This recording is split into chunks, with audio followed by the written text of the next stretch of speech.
Orientation is locked. Oh, you mean the screen? Yeah. Do you know how to... If your orientation is locked, it's probably is it in your phone? Like this guy? Maybe. Oh, you have an Android, I'm not sure. How do you do your like swipe down menu? Yeah, you can you're on lock, I think. Is that lock? I think that is. Huh. Look it up real quick down on Google. Yeah, I know nothing about Androids. Let's see. I had this all sorted out, and...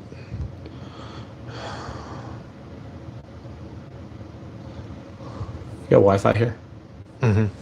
Go back to that menu again that you were just at. The pull down. It should be like a lock. Yeah, you don't have it on. Huh. AT&T? Is that you? Yeah. What's the password? Shoot. Hang on. Well, you can get that going. Huh? Figure that out. I'm just trying to Why get is the through. orientation locked?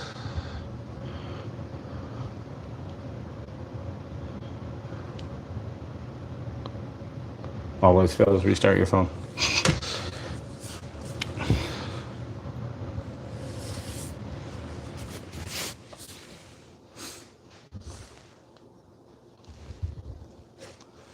Yeah, I'm not seeing it.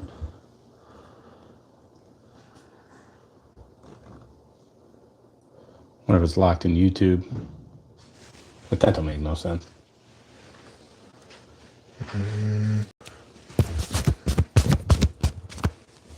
Try resetting the app, but I don't know if that changes the streaming Because that would be... ID. Yeah, that's the way it was framed out. Why is it...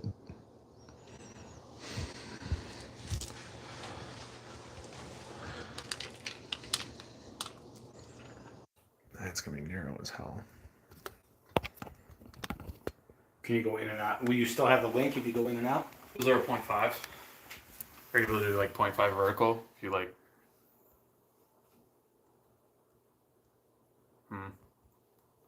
Yeah, guess not.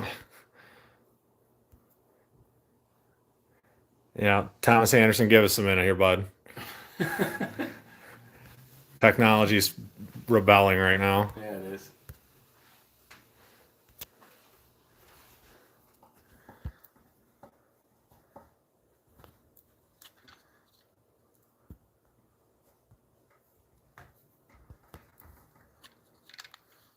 You got it now.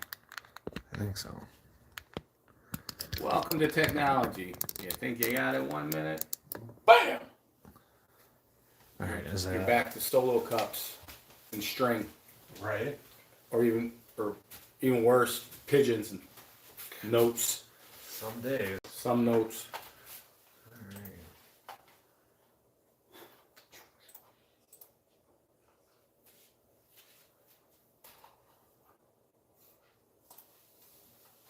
Orientation and angle's good. You want me to?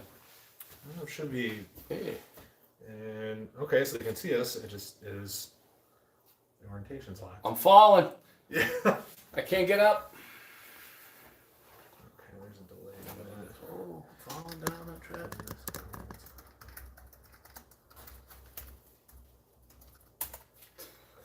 Yeah, it looks good to me. I don't know.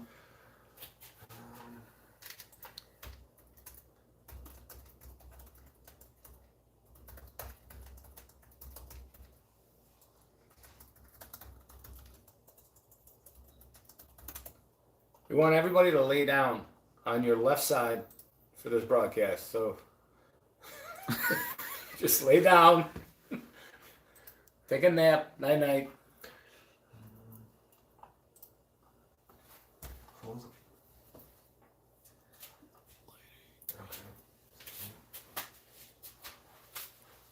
Yeah, I tried to see if it was.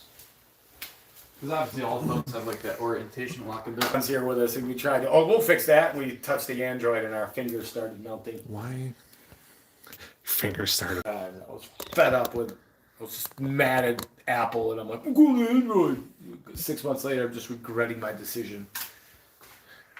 The flip is a cool concept, but Apple will probably do it 3 years from now. Right. Oh, with the big screen? They literally, it's a folio, 2 screens, flips out, and there's a screen on them. It has 3 screens. Yeah, that's like buying cars. The more technology it has, the more goes wrong with it. Oh yeah, After the screen warranty creases. The screen will crease down the middle over time. done. Going on an adventure.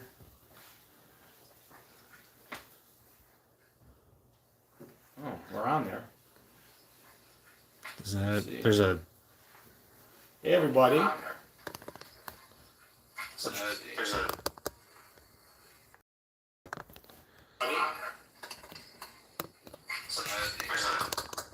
Trying to get the. Oh, wait. Where you going? Where you going? Keep turning. Keep turning. Well, it's straight up, yeah. Yeah, we can do straight up. I'll sit on your lap. don't threaten me with a good time. I'll sit on your lap.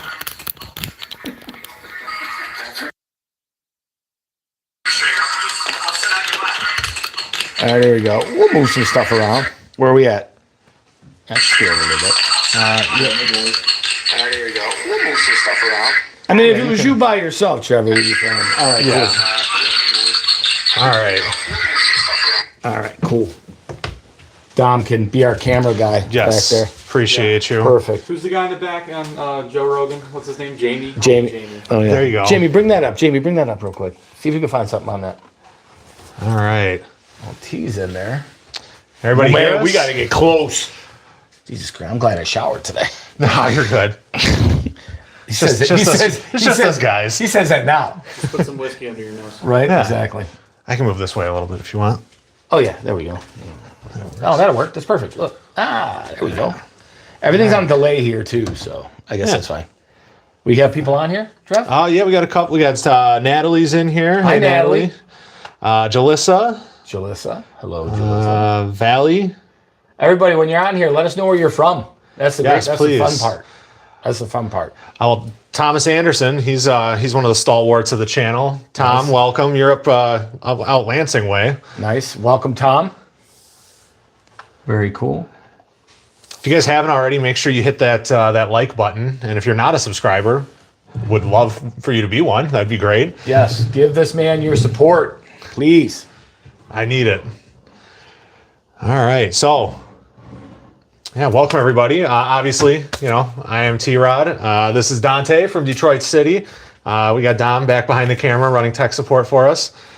But yeah, it's only our second ever live stream on the channel, so I'm glad you guys are here with us. I feel important. Should be fun, right? Yeah, Just it put 'em kind on of makes you kind of a celebrity, really, to like the 700 people that watch this channel. Yes. So 700 people I get to meet new, so this is Exactly. good. This is good. And so you're from Detroit City Distillery. Do you want to give everybody kind of the 10-cent description, 10-cent tour about DCD and kind of what you guys do?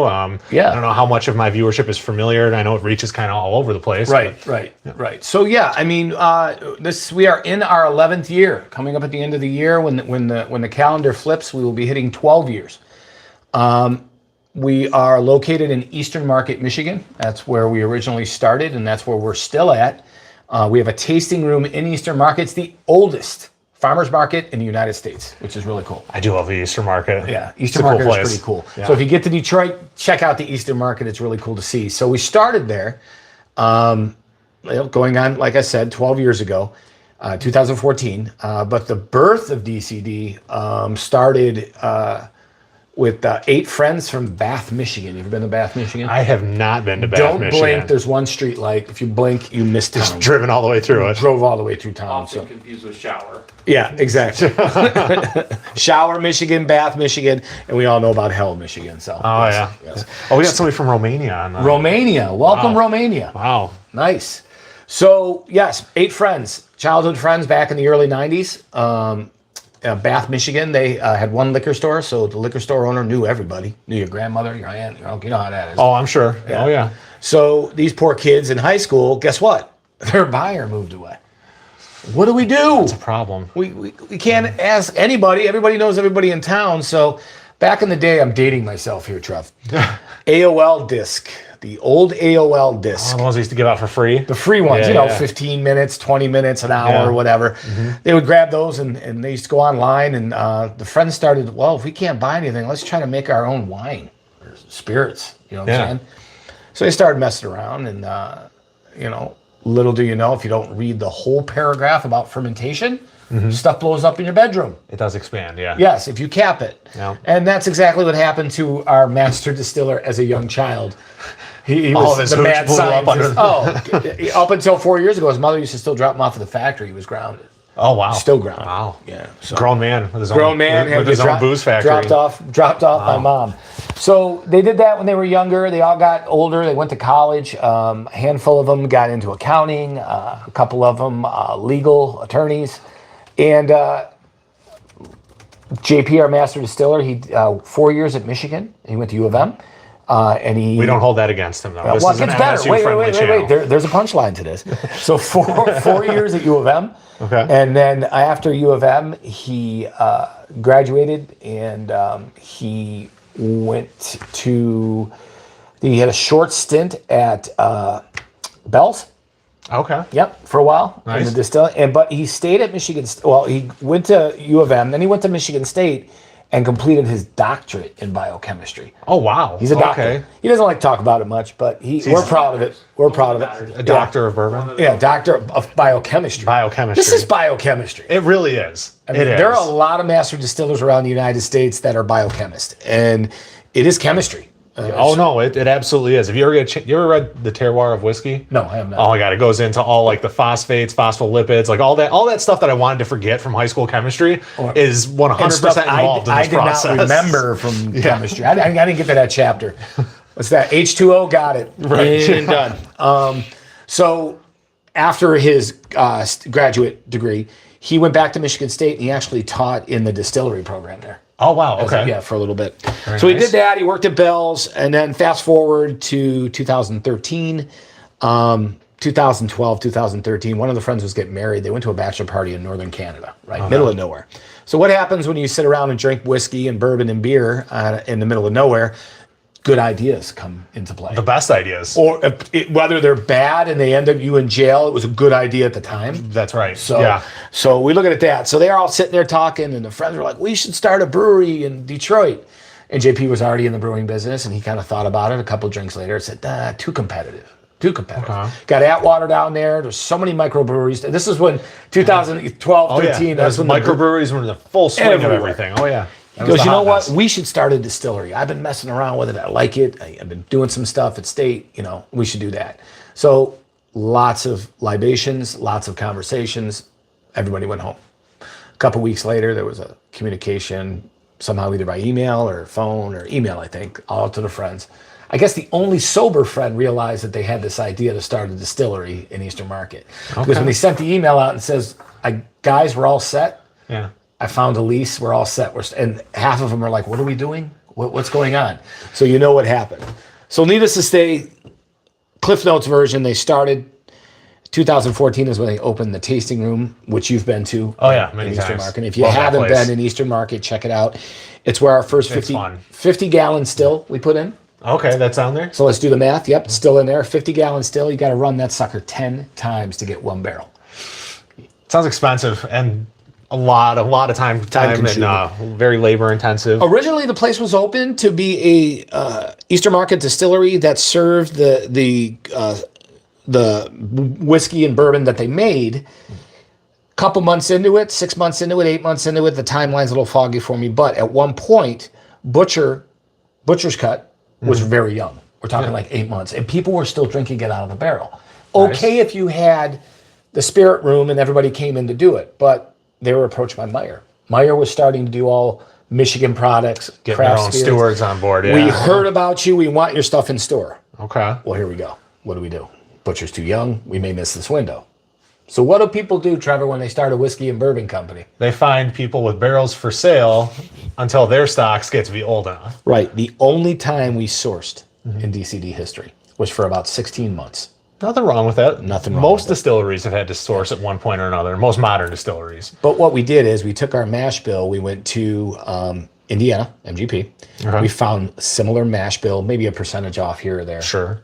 We got 2-year-olds. Okay. We blended it. That product was called Two Faced. Oh, all right. Them, us, Two Faced, right? Sure. That product only sat, it went into stores, it was 16 months. That was it. Until Butcher would hit the mark of being able to be a straight bourbon. Right? Okay. Yeah. So that's when we sourced, and last year, we brought Two Face back.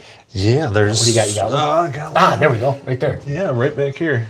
Last year, for our 10-year anniversary, we brought Two Face back, and now, because 10 years later, this is a 4-year-old straight Butcher's Cut bourbon, which is our signature straight bourbon, blended with a Kentucky wheated. That's awesome. So it's technically a 4-grain. Comes out That's at cool. 100 proof. And I dig that bottle. I obviously haven't gotten too far into it, but for those of you who are watching like the pre-stream, there's about 1,100, 1,200 bottles. The fact that there's only a little bit gone shouldn't be an indictment against any bottle. Like I could drink out of each one of these once every 3.5 years, 4 years. Oh, yeah. So You got a lot. I have quite a bit. Yeah. One Yup. per month. Yeah, exactly. But that's a really cool concept. I really enjoy that. And that's really like the exciting part of whiskey, right? Is, everybody's doing new things, creative things right now. Right. And I think it's awesome. I really enjoy that aspect of the hobby. So Butcher's Cut you could get in the Michigan market. That's something to mention. Okay. We are still only in the Michigan market. We are on Seelbach. Okay. Yeah, so the 32 states that allow shipping into the state to consumers. Yeah. And I think we have like Butcher, Rye, and Railroad Gin and Gilded Age Vodka on there. You know what I find funny about that? Sealbox can sell stuff from our state, but we can't buy anything from Sealbox and have it shipped here. Welcome to Michigan. I know our liquor laws are just tops. If Big Gretch is watching, maybe like add that to your list before the term's over. It's funny. That's the MLCC does their job and they do it well. And Sure. the problem is, as tight as some of the regulations are, it keeps an even playing field. That's fair. I don't always look at it from a that give and aspect. take. Yeah. It's really a give and take. And trust me, I'm learning laws every day, what you can and I cannot believe it. do. And but overall, I mean, because the unregulated states, it's like the wild, wild west. Yeah, I could see that. People are able to see that, drop yeah. bottles so low and sell in volume, and you can go pick it up here and sell it there. You keep, Commerce versus fun. Exactly. So yes, Two Faced is back in market, which is really cool, and you can get that here in the Michigan market. So that's it in a nutshell. So let's go to questions real quick. So far, Thomas Anderson's just a few miles from Bath. Nice. Volley wants to know what's the oldest whiskey that DCD has ever aged. Ever aged barrel sitting in the Rick House right now.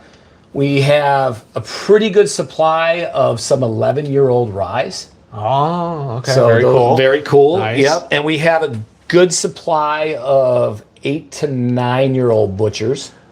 Okay. Why aren't you bottling them? Why aren't you putting them out there? Because we're small. We got around 3,200 total barrels right now. So That sounds like a lot, guys. It is not that many. it's considering the mecca of bourbon and whiskey, Yeah. Kentucky. Here's a little known fact, and when I heard this, I was like, no way. And then I checked into it, and it was yes way.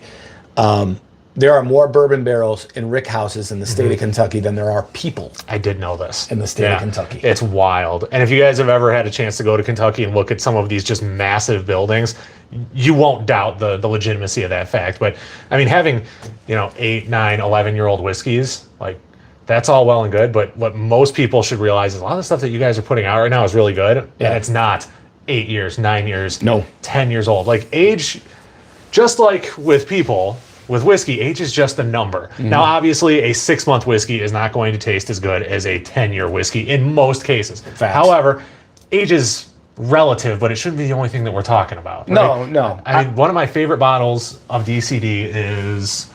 God, where did it go? I think this was Joe's. You see, we made from- his top shelf back here. Look at this. Look at all this. This was Smoky Joe's. Okay. This was last year's honey bourbon single barrel. Yep. This one's 3 years, 1 month. And this is awesome. It is, just from memory, it is oak, caramel, and very specifically, and I'm sure it's synthetic, the McDonald's honey that you dip your chicken When he nuggets in. put that description out there, I'm like, oh, Trev, you just compared this to probably the worst honey sauce in the world. But then I thought about it. When I tasted it after, I'm like, he's onto something there. He really is. It's an eclectic tasting, Right. like everybody's experienced It's real it, honey. you know? It's Michigan honey. So Yeah. very, and then the honey finishes here in the United States, we're a finish. We're not a flavor. Yeah.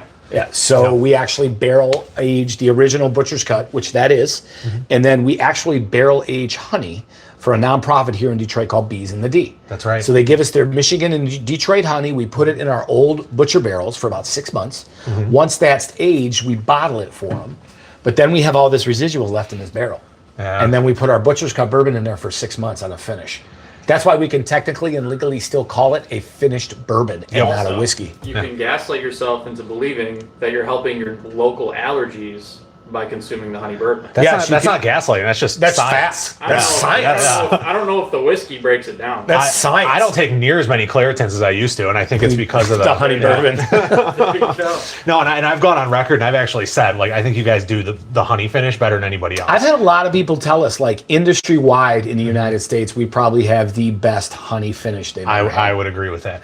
And not saying that I've tasted every honey finish, but Right. I've tasted my fair share, and the DCD one is tops. I really enjoy it a lot. Yeah. And that my We inner get fat great kid, feedback. enjoys it. His but inner fat kid likes McDonald's honey packages, too. So as a child, yeah, that was. And now I have a child of my own, and now I get to enjoy Is it all that over something again. to say that our honey bourbon brings back past traumas? Is that good or bad? I wouldn't call it past traumas. I mean, it's Were they good traumas or bad traumas? Good traumas. Good You know, traumas. it evokes memories of The old that. McDonald tree and the hard plastic seats. Now Yeah, we can and, go to McDonald's and get Happy Meals to scalp Pokemon cards out of them. Hey, listen, that was a very cherished part of my childhood, all right? Collecting all the toys and everything, that's part of the fun, man. That was Scalps, awesome. But so. yeah, and I mean, you guys have been putting out some awesome single barrels, and I think last year, like, I had already bought like 4 or 5 single barrels, and obviously always buying for the channel. Right. And I'm like, which toasted is the barrel? And we're gonna get to one. You We're told gonna me get to exactly one. which one you thought was the best, and Right. you were not wrong, sir. I So went to out and- answer your question, going back, because we're just rambling on here, Yeah, we haven't yeah. even started drinking yet, and we're rambling. Between 9 and 11 years are some older barrels. What else we got? going? if you could make a fantasy barrel, what would it be? Like coffee, chocolate? Like what kind of? That's a good question. Hey, science. Here we go. Ready? Okay. Malted barley.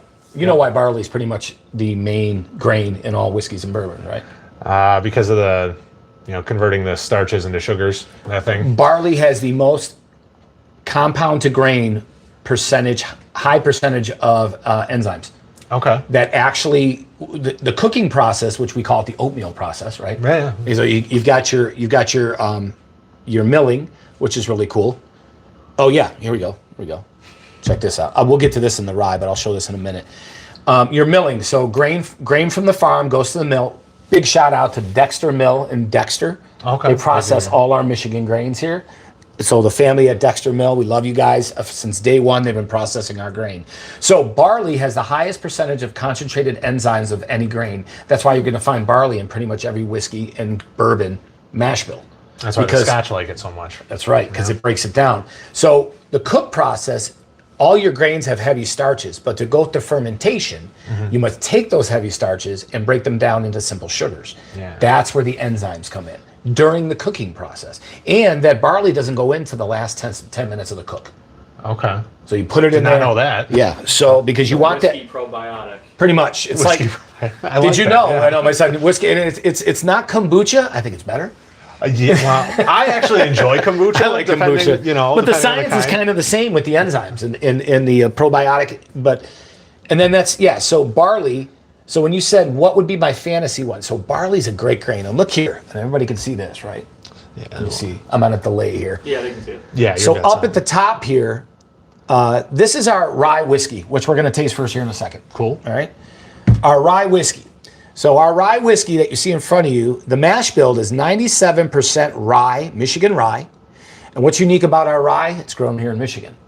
Did you know, this is a fact, because I checked it 3 times because I didn't believe it when I heard it, 70% of all ryes in America are sourced.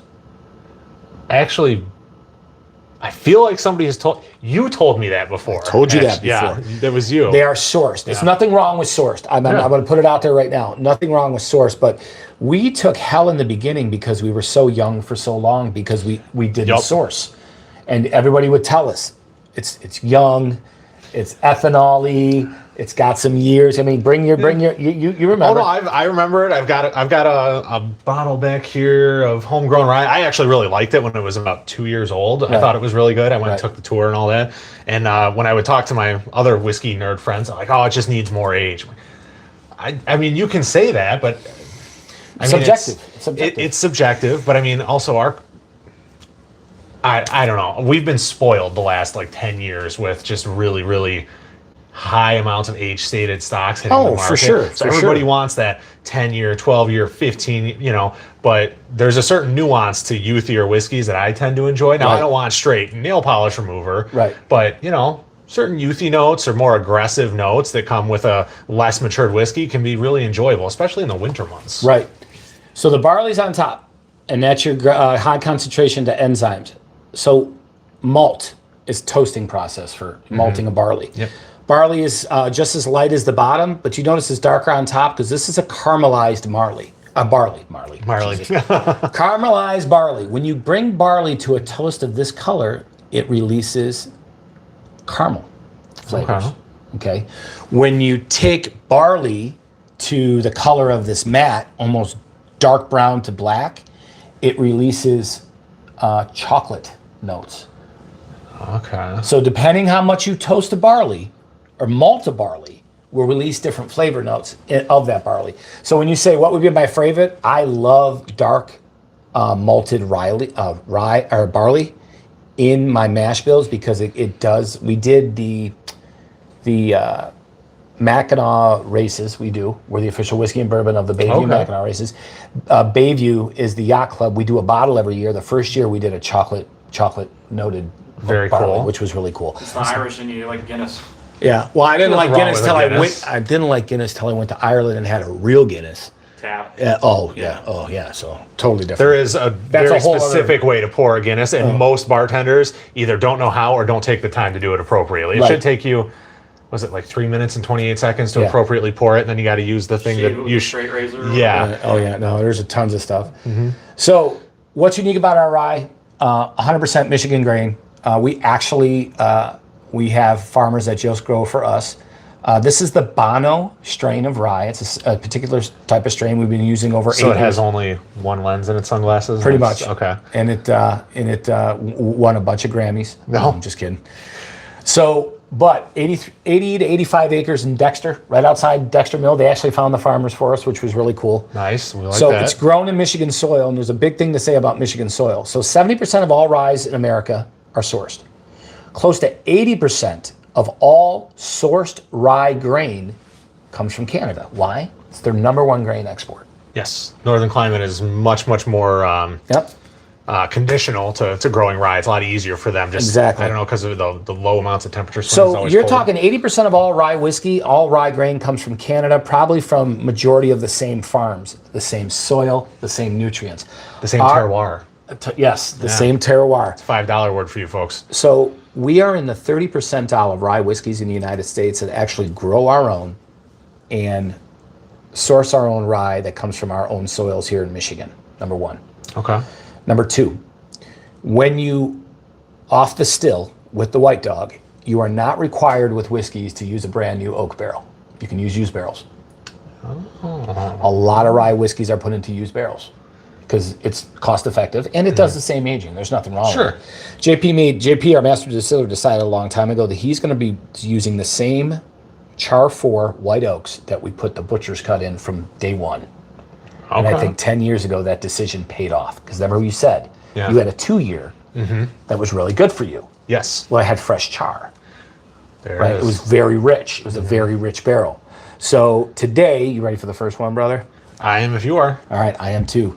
So today, the first one we're going to be sampling together here is our latest batch of rye whiskey. Here's another great thing. About 4 months ago, JP was excited to tell us that the first batch, which is 52, this is batch 52. So if you see a 52 in store, that's the latest batch, is 6 years.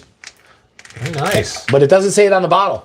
Why doesn't it say it on the bottle? Remember Tommy Boy when he's in the factory, the guarantee? The stamp guarantee? Yeah, if it's not on the they want to see the It's a guarantee. guaranteed piece of. So this is after 4 years by law, you're not required to put the age statement on it. So if you see a whiskey or bourbon with no age statement on it, it's guaranteed 4 years or older, That's right. right? Because if it's less than that, they're required to. They're required to. Yep. So after 4 years, we're not required to. And there's a big debate amongst distillers. because that's a whole age thing. Whiskey nerds want transparency. They want transparency. But no, legally, we can't do that with the FCC or the Food and Drug Administration and to check the barrels and all that stuff. It has to be over 4 Their years. rules are mostly just a suggestion. Anyways. Right, It's- exactly. yeah. I'll let you pour your own, sir. Oh, There you go. thank you. It's like I don't let anybody. I don't dictate what you pour. So, like in the grain here, we got questions here. 97% rye, 3% malted barley. Trevor, there is no corn in here. Well, that's good. It's a rye, right? It's a real rye. 61% or more to be considered a rye. That's bready, like rye bread. Or am I crazy? And mint, like a sweet mint.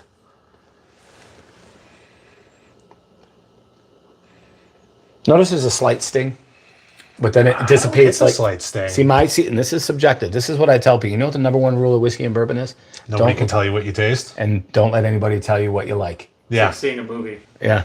Well, it's food. Unless it's Jim Beam. If somebody tells you to drink Jim Beam, they're not your friend. They're not your friend. But she opens up more. Like I said, 97%. You know who loves this when I do tastings? What's that? Scotch lovers, because it's a high one. I can see that. And I get like an 80% success rate of a Scotch drinker trying it and actually buying a bottle. Damn, this is oily. I feel like I could put this in my Jeep and I would have zero engine issues. Wow. 94 proof. Kept it under 100 for a reason. Okay. Because the science, look at the legs on that. Oh yeah, no, that is super oily, super viscous. Yeah. This is gonna hang on for like days. Stage 5 clinger. Yep. Yeah. So 94 proof because I think JP really wanted people's palates to know that bite you are getting is the rye. Yeah. It's not the proof. Not the heat. Not the Yeah. heat. Not the heat. All right. There we go. Cheers. Cheers.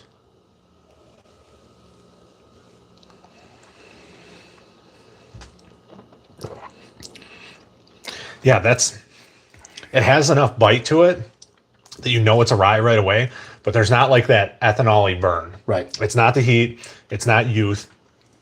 It's spice. Right. You know, you got the rye spice. There's some white pepper in there.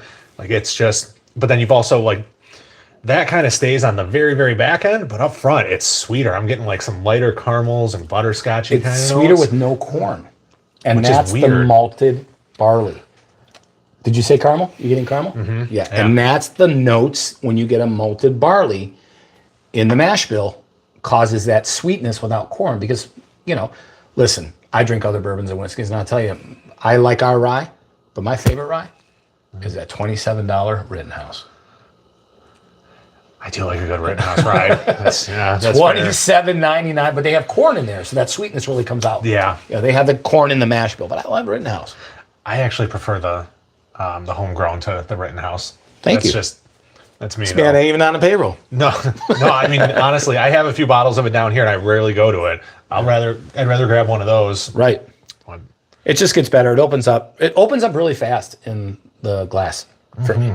Look, the viscosity on this is absolutely incredible. It really is. But like the burn is there and gone, and then it gives you a little bit of the Kentucky hug a little bit on the way down. But that's it. It's not aggressive or obtrusive at all. That's just a really pleasant sip. The nickname it's gotten is the bourbon sipping rye. What do you got? Dude food, yeah. Stage 5 clinger was not on your bingo card for tonight. Yeah. Well, do we have rye lovers out there? Chime in, please. I mean, rye, I tell you, to me, I kind of describe my description, rye is like asparagus and Brussels sprouts. they're both delicious. See? And you like rye. I do like rye. Either you Or like the bread itself. Some people really don't like rye. Some people do. Right, exactly. Well, just rye in general. You either like it or you don't. Yeah. But the thing is, people that come up in tastings are like, I really don't like rye. I said, trust me, for 5 minutes of your life, you barely know me. Trust me. Mm-hmm. And they taste it and they say, I really like this. It doesn't have that earthy. You know who won't drink rye? Who? My brother. Your brother won't? Austin will not drink rye. And they're I don't know twins. if you're, yeah, And they're twins. identical twins. I Yeah. don't know if he's in the live stream. Austin, if you're in the live stream, feel free to comment. But yeah, he does not like rye. I've put a number of them in front of him, and he didn't like the homegrown. He didn't like the Emerald Giant. He didn't like the Bullet 12. No. Like, And I didn't throw any like high proof anything. He's like, all I taste is rye bread and I don't enjoy it. I'm like, all right, There you well, go. I mean, that's fine. No rye bread. You know? Do you notice one more sip? I did one more sip. The heat's dissipating really well. Mm-hmm. It's only been what, 6 minutes? That gets really soft. Yeah. It makes great old fashions on a mixer. I really don't even do bourbon in my old fashions anymore. I do I don't rye. like using your whiskey in old fashions though. I usually will grab like a bottle like Evan Williams or something like cheap. Appreciate it. Like I Appreciate it. Well, come on down to our tasting room. We do use our whiskey in our cocktails, yes. and they're really good. What was that honey hot whiskey you guys just released a couple weeks back? We did a That hot was- honey. Oh my god! And it tastes just like it sounds, and it was great. Yeah. And it was even better in a cocktail. But yeah. I was not expecting I was expecting something that tasted like trash. Full disclosure, because I had tried the George Brutal Dickel, honesty, please. the Tabasco barrel finish. Oh yeah, they look like they dropped Tabasco sauce. I in there. tried that. And I'm like, It's bourbon stuff. it's horrible. Yeah. Horrible. And I'm like, man, all right, but I trust you. Yeah. And you're like, no, you got to try it. And it was good. It burned all the way. Like there was no peace in that I glass. loved it. It was like almost like a smelling salts experience in a sense. Yeah, It exactly. That's a really good way wakes of putting you it. up. Exactly. It's But then it's- it's gone. it doesn't. It stays on the rise in the fall, not in the hug at all. Like There's a no wasabi heat. burn. Yeah. Exactly. It's like a wasabi heat. Yeah. And then you're done. It is definitely not a one chip challenge bourbon. God, no, man, we talked about that night. Like I've done the one chip challenge like one time and it was, So what do we got? What's going I on? was never a fan of rye until the last few years, but I've grown to really enjoy them. Every Friday is Rye Day Friday. Absolutely. I Rye agree Day with Friday. that. Oh my God, dude, T-shirt that please. I won't take it from you, but Rye Day Friday. There you go. So, ever since I went to Kentucky, there's two things that were, I guess, reset a palate really well: coffee and dark chocolate. I was going to say the coffee. My wife only goes to Kentucky for the chocolate samples on the side of the flight. She doesn't like bourbon and whiskey, but she's like, "Oh, I will do these chocolates and I'll suffer through the whiskey and bourbon." And I don't know how many of these viewers know you personally. Your wife is not a big woman at all. No, 4'10". When I 4'10". first met her, she Half was pint. the smallest person to ever put me in my place. Because we worked together like 15 years ago, and it was. Yeah. She is a hazmat-proof woman. Small bottle, but a big punch. So she's a really like lovely that. woman. I like Whenever that. you need to contact any sort of customer service, send her at them. So my wife, she's beautiful. She's big heart, and she knows what she wants in life, which Yeah, that's why that's a good thing. That's why I'm with her. There you go. So what'd you think of the rye? I mean, I like love that. It was. I mean, you used the word earlier, buttery. Like it just. I hate the word smooth. I feel like there's so many better adjectives out there, but that really is just a really easy sipper. Right. But it's not like. It's not short on the flavor palette. It's good. Right. It has, and I feel like enough depth where I could probably pull out half a dozen more notes if I sat here and really worked at Right. it. Maybe added a drop or two of water. Right. But no, I really like that. That's good. And I got some top secret information that I'm allowed to share here on your show. Okay, You heard it what's- here first. November, we're releasing 1, maybe 2 barrels of cash strength rye at 130. Okay. And we've been sampling Very them. interested in that. We've been sampling them at around 6 and 7 years, and they're very good. I just Very bet good. they are. Yeah, Wow. very okay. good. And it's going to have a whole new label. Well, same label, different color foil. We're bringing the green. We're bringing the green in. Good. The rye green in It's on it. far past time. Yeah, because everybody gets confused. It doesn't have green. It doesn't have green on the bottle. I know, but it says rye right there, so it should. When did I don't know why green is just I the never universal researched color that. for I rye. never researched that. I don't know. I don't understand because was it Jack Daniel's rye was that green? Jamie. That was red. Yeah, if you could. Yeah, you're the research assistant on Yeah, this. Jamie, you on here? Oh, is Jamie on here? No, I was Jamie Joe Rogan. Oh, Jamie. Oh, yeah, there you go. Yeah, My sales manager is named Jamie. I thought she was texting you. Tell your dad. rye used to dominate American whiskey. Yes, Oh, was the very original? true. Yeah, it was the well, it was kind of the original whiskey. Yeah, It was the original abundant grain. yeah. George Washington made rye whiskeys at Mount Vernon. Bottles often have green labels for modern marketing and to evoke characteristics of the grains, such as herbal notes and winter crop origins. Jim Beam and Wild Turkey helped popularize the use of green for rye in the late 20th century. Here we go. Okay. Here's your answer. Isn't it great? Like, I don't pretend to know everything. I don't want to. Even in life, whether it's my career or just life in general, No. I was always told, try to learn something new every day, and Amen. you are really living. Yes. So thank you, Jamie, No problem. back there. Yeah. Joe Rogan's Jamie back there giving us information. Jamie Wright, Yeah. good evening. Hello, Jamie. Why is this She on there? thing? Did you see Yeah, it? I've got this little text thing. Oh, here there that's she is. just not. Yep. See if I can get that to pop up. Are those my chocolates? Yeah, I took them from your desk. Calm down. It's good. It's all part of the show. No, I'm just kidding. And we appreciate that little bit of petty larceny. Yes, just a little bit. Yeah. So next up on the docket is something new. And Is this the Rouge and Gold? It's the Rouge and Gold. Okay, so I'm not a soccer fan at all. I know Detroit City Football Club is a big deal in Detroit. Yes. Nobody shoot me or, petition against my channel or anything. I've never been into like soccer or real football, whatever. I'm much more into the American football, tennis even, but not soccer. But I know that it has a huge following. Huge following. Michigan is, it's funny. Michigan's one of the largest states that supports soccer from AYSO up to travel leagues. Like my son played for 12 years of his life. So it's a huge soccer play. And with the Yugoslavian, Albanian, Chaldean community, the Eastern Bloc, Arabic community, here in the state of Michigan, soccer's even bigger here. Pulling in the global fans. Yeah. So DCFC is our, it's, help me out, son, they're not MLS, they're, I can't think of the thing off the top of maybe my head. someone on there can, I know they Yeah. opted to literally not do an MLS team in Detroit because how big DCFC is. Yeah. DCFC If you guys know what league DCFC Help us out. is I should in, know they're our yeah. partners, but they're going to hit me over the head with one of these bottles, but that's okay. Google time. Yeah, Google time. Jamie? I do dig the logo with like the fleur de lis and the That, red, yeah, the that is, crimson and gold. that is their and- team logo. the Rouge and Gold. The reason we're very excited about this is because a handful of years now, we've been barreling heirloom corn in Michigan. That's a red corn. They're in the USL. USL. There we USL. go. They Okay. plan to complete a new arena in 2027. It's gonna be nice. Their goal is to make the MLS, which in professional soccer, teams can get both promoted and relegated based on their performance.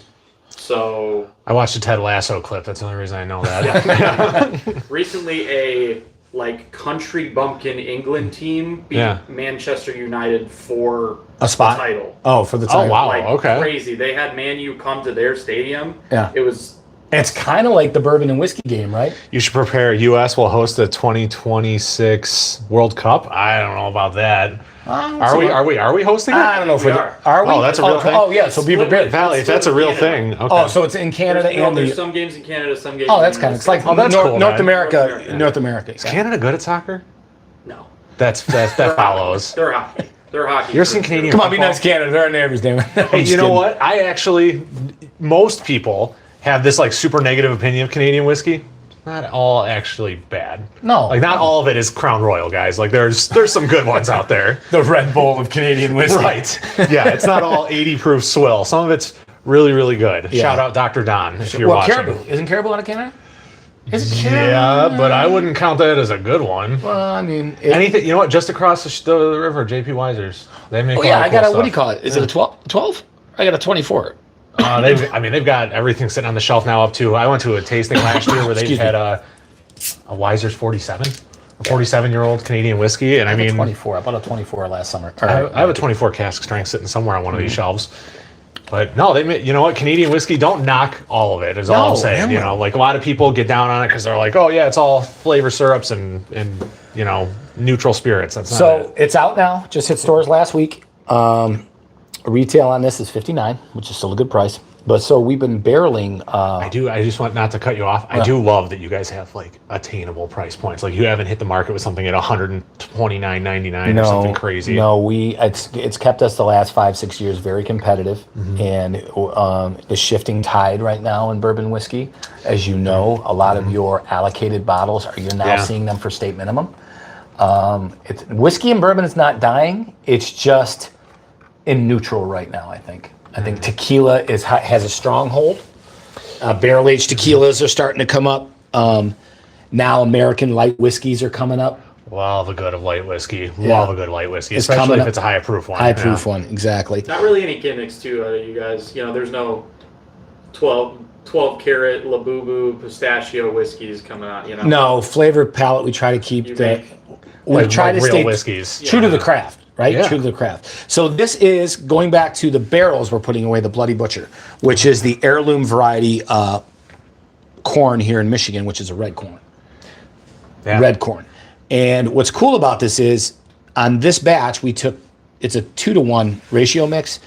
So on this batch, we took 2 butcher barrels Okay. and we blended it with the Bloody Butcher. It's called the Bloody Butcher. Okay. Which is going to be a cool ass bottle when we decide to release that. So the Gotta be a Bloody. Halloween thing. So what's different between And to explain that pun, guys, Eastern Market was like a big place for butchers back in the day. My Yeah. my grandfather was actually a butcher in Eastern Market. God, 75 years ago at this point. Well, JP, our master distiller, his grandfather probably was in the same area as your More grandfather. than likely. Do we have a, Do we have a there's butcher? gotta be butcher's cut? Butcher. back If we here. don't, I'm fired. Maybe. Yep, oh, right there. down there. Yeah. So There- our there was at butcher's least cut one. here is our straight bourbon. The gentleman on there on the bottle is our master distiller's grandfather, Yogi Jerome. He was a butcher in Eastern Market. Actually, at a young age, he was a cooper. During the tail end of Prohibition, he was making illegal barrels in Eastern Market as well. Making Good a for barrel, him. making a barrel, he lost his finger, lost one of his fingers. What? So then World War II came around. When he got older, he went in. Obviously, he probably couldn't do combat well without missing a finger, so he was culinary and butchery in the military. When he got out after World War II, he got a job as a butcher. The place you drink, our tasting room, Yeah. was part of the butcher shop he used to cut meat up in. No So way. that's the rich history we have. So the Rouge and Gold is 2 barrels of butchers blended with the heirloom Bloody Butcher, which is the heirloom corn. But this is the difference. This is 68% corn, 27% rye, 5% malted barley, Okay. caramelized barley. Yeah, yeah. This is heirloom corn, which is red corn, malted rye. I do enjoy a malted rye. I like Okay, that. and normal barley. So we flopped. Okay. The barley is not malted, the rye is. So when the Bloody Butcher does make his debut, that's the difference. The rye and the barley are flip-flop. So in here, malted barley, and here, malted rye. And guys, just so you know, like malting, all we're saying when we say malting, they're not actually getting like malted milk balls, right? It's you heat up the grain just enough where it starts to germinate, and then you cool it down so it stops. You sprout it. to help kickstart that sprout enzyme it. reaction. You sprout it. Bourbon. Yeah. Yeah. Now that's in my head. What's that? Whopper bourbon. Oh, no. There was some company did a pick where one of the tater stickers was a box of Whoppers, and I tried it. I'm like, that's a letdown. That did not taste like I thought it would. Oh, the tasting, the stickers that come on bottles are fantastic. I try not to be one of those YouTube people that throws out like all the crazy, like weird tasting notes. Although I did get cantaloupe on a whiskey. Only time it's ever happened. I got cantaloupe on a whiskey like a month ago. I don't get any of that. I get the standard industry notes on my palate: caramel, toffee, vanilla, and depending on variety of. I've had some different markers, but not too off of that for me.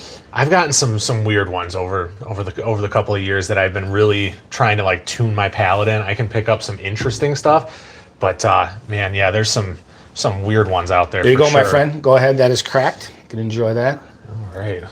So why don't more people work with the Bloody Butcher corn? Do you know? Is it like harder to work with, or That's a good question. That I don't have the answer for. I mean, I'm getting all new to the Bloody Butcher. JP, our master distiller, and Steve, our head distiller, are educating me every day, which is great. Just makes me better at my job. 'Cause I feel like using different strains of corn is kind of like a cheat code for whiskey. Because Right. everybody, so your typical bourbons, most bourbons on the shelf are using, was that like number 2 yellow dent? Yes. Is like majority of Yeah. what bourbon makers. So if you're using red corns, blue corns, I know there's white corns. I don't know the numbers or like the fancy names of it, but I feel like that's just another way to kind of differentiate, do something weird. Right. It has a lower starch content and lower alcohol yield per bushel. Okay, so It's it more reacts. of a craft corn than a mass production corn. Right. Okay, So this blue is- corn, believe it or not, when we first released our Gilded Age vodka, Yeah. it was 100% Michigan organic blue corn. Do you guys use it in any of your whiskeys? That got expensive real quick. You know how you like our price point where it is? Yeah. Yeah, that wasn't going to happen if we stuck with the Yeah. blue corn. So, but it is still Michigan corn. I did not know the county we live in. That's one of our biggest crops. It's sweet corn, so it's the kind for eating, not whiskey making. Right. But I didn't realize that until about last year. I found that out. I didn't know we make so many pickles in Michigan. We're a big pickle state too. Yeah, that wasn't even Are we really? Yeah. I don't know. Got That's some what really my good. We got one of the Michigan best pickle professor companies. said. I mean, McClure's, and then Safey. Safey's got good Safey's yeah. pickles. Oh, dude. Man. Yeah. You guys And had then that who's Safety that? pickle. Grillo. Grillo's is good. Grillo Buy pickles by are like the industrial sized containers at Costco. Oh yeah. Different, isn't it? There's something there that I'm just not like. I want to say like custard and cinnamon. You know what? You got like a flan. Flan. Not quite a flan. Flan's more of like a toasted. Right? It's not quite toasty. Like No. it's like a custard, more like a pudding kind of custard, like the stuff that you would get out of your punchki. Like Yeah. that with like some cinnamon on top is kind of what I'm smelling. I got it. I get the sweetness of the cinnamon. What's that donut like that? The crawler or whatever. A crawler. Once again, Once again, the legs, the viscosity is really It's good on super oily, but all your whiskeys are like that Yeah. though. that. I am a sucker for buttery. We talked about that earlier. Yeah. I love stuff that stays on your palate, lingers on your palate.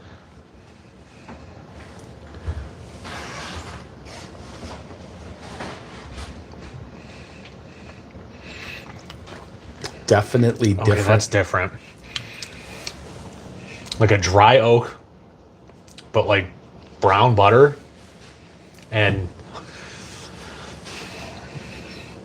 there's almost like I don't know if it's like a black tea note or something. It's on like the center of the palate, and it's there while you're tasting it, but as soon as you swallow it, it's gone.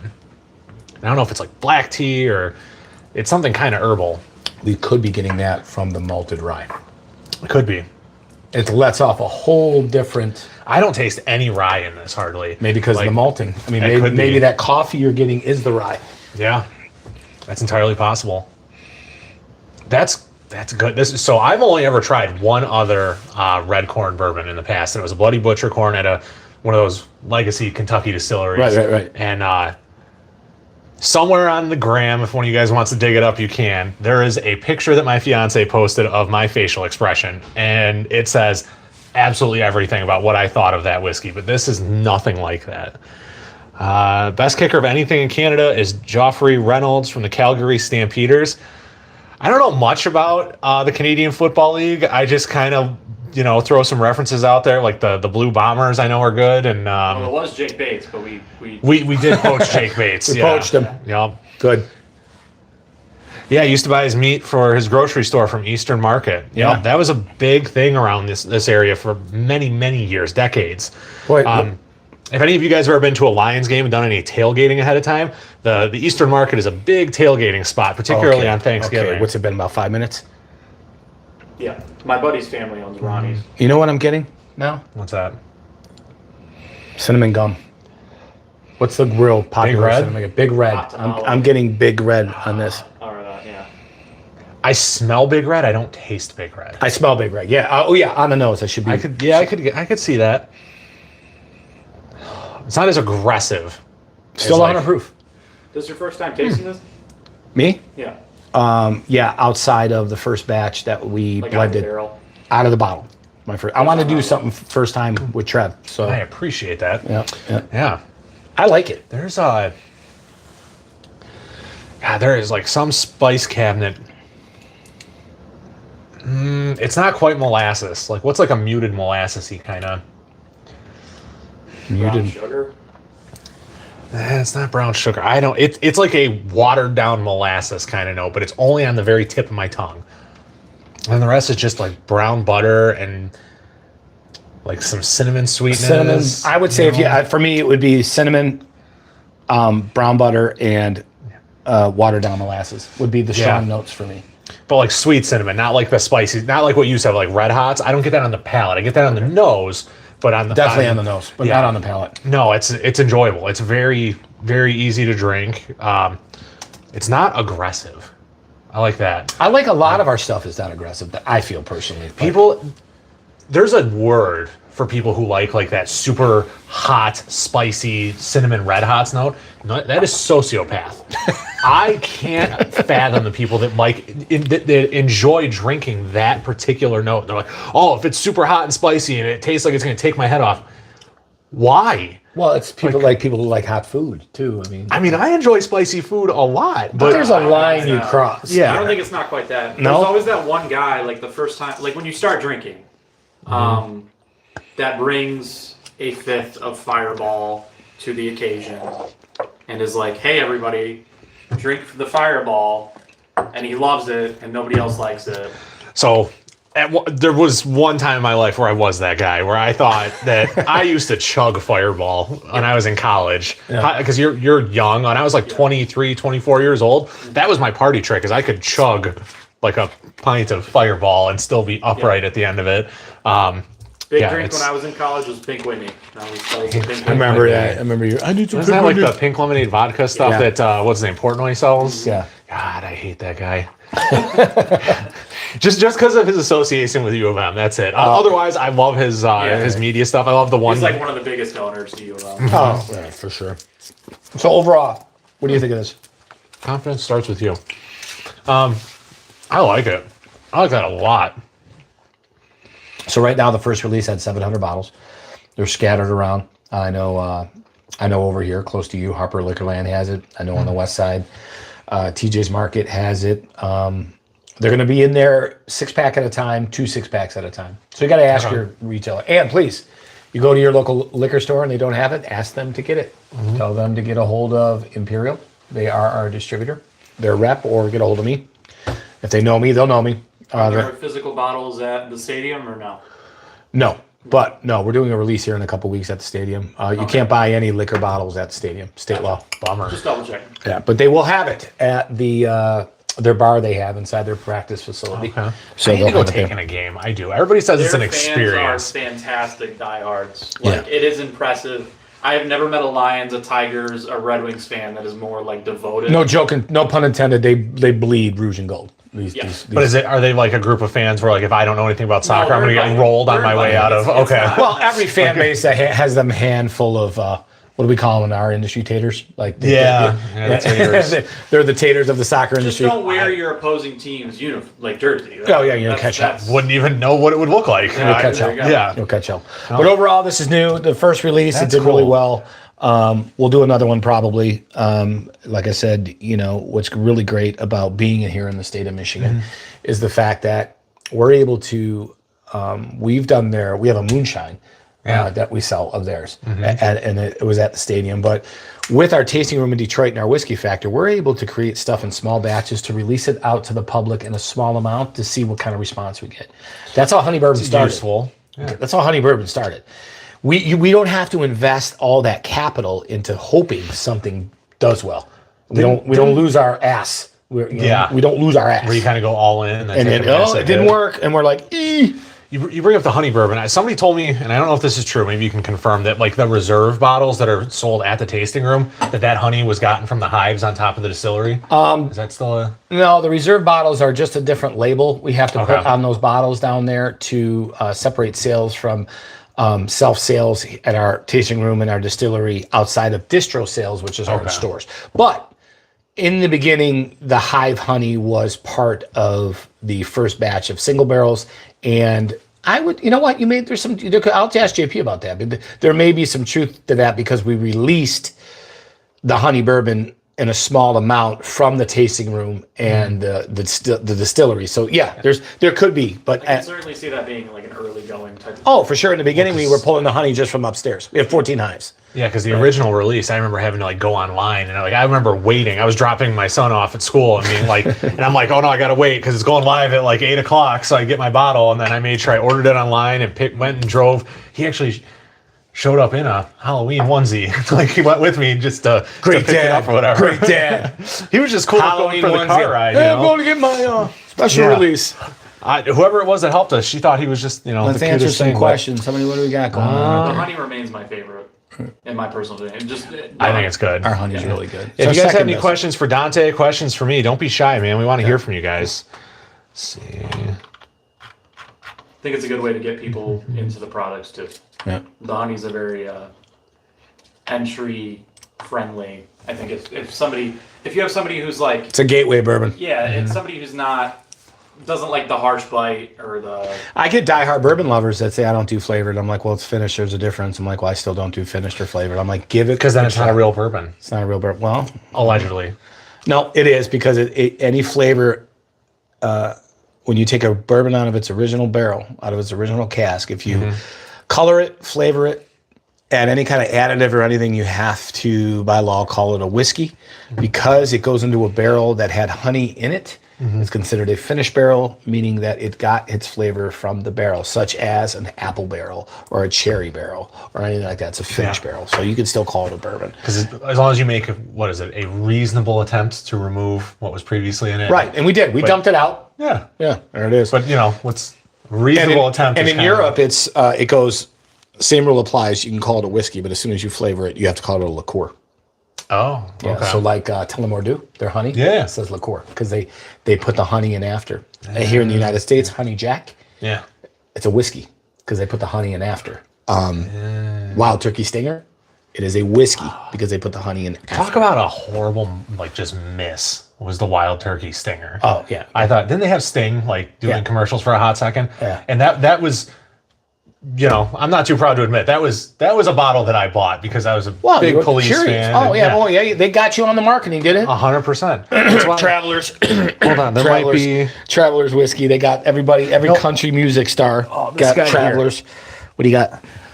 This Wild Turkey Long Branch was literally only bought because it had a tag with Matthew McConaughey's name on it. They got you. They did. I had literally that day that I bought this, I had watched a Texas Longhorns football game, and he was there. Leather blazer, cowboy Right. hat, all that. And I'm like, right, you know what? my whiskey. All right, Oh, yeah. all right. And I'm gonna go try that. And I got it, and it's whiskey. Yeah. That's Exactly. Any high proof bottles coming out in the future? Yes, November, we're doing a cask strength rye, 130 proof. The higher you stay in your proof, the less bottles you get out of a batch. It's a business decision. We've never done a hazmat. I don't think we'll ever do a hazmat. It's all right. Things change. We grow, we Never say never. evolve, change, evolve, or die. Right? Right. You got to try it every once in a while. One of the 11 years, my daughter graduated from state. I brought an empty bottle in and I had it etched with the Michigan State S. Oh, that's And I gave it to JP and I said, hey, Riley's graduating. Surprise me. I don't know. Because my daughter her name's Riley. She loves rye whiskey. So he came back with the darkest bottle. I thought he put a tobacco water in there. It was so dark.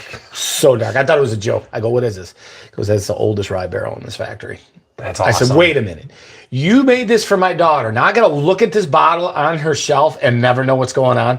He You're goes, telling me I gotta go get my master's now to get one too? huh? You'll get one. You'll get one. You'll get one. Oh man, In the barrel, it was 158 proof. That 11. that's excellent.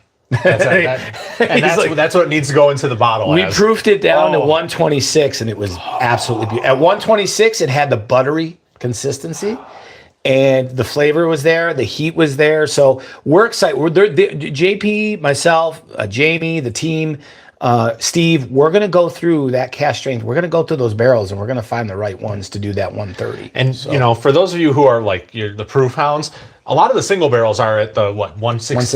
116. It's not low proof by any means, and it will definitely scratch that itch. If you guys are looking for that 138, 139 proof, I don't think you need it with this. That's my opinion. So you mentioned high proof. These are your favorite series. Yeah, I did like the shutdown. So bottles. during Yeah. COVID, we did the shutdown series, which these were